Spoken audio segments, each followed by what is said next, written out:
My dad saw us as employees, not kids. So he saw me as a good worker, and that's what he trained me as from like a young age, to just work.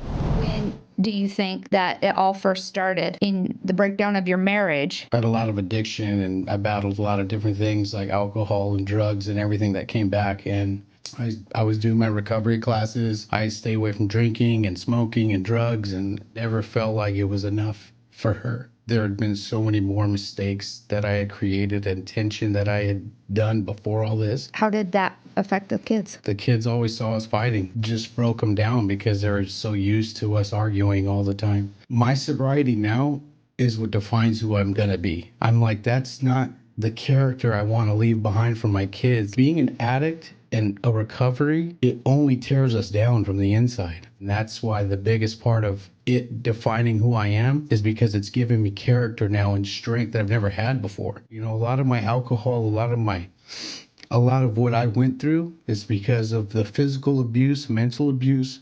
My mom was a drug addict. My dad was a drug addict. I got beat a lot. We got tortured as kids. It's a long list of things that I've come from. It doesn't matter where we are. If you can fight that and be stronger than that, you will adapt to anything in this world. Did you ever think to yourself, I'm just like my dad or I'm just like my mom? Every time later on in life, that's why I feared it the most, because I saw myself turning into him, you know, with the addiction and everything like that. It's just, So you broke that curse. I want to give my kids a better life than what I had.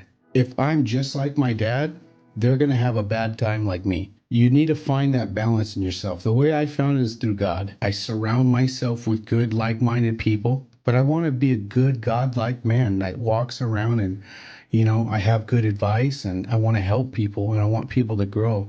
You only know that part of your life for so many years, even if it is mistreatment, abuse, mental abuse. For me, it was the abuse. When I used to cry in front of my dad, he would punch me. And that's the problem. You bottle it up. In a moment like that, I was willing to throw it away. When you honestly can forgive somebody and let it go, the overwhelming feeling of just something coming out of you is amazing.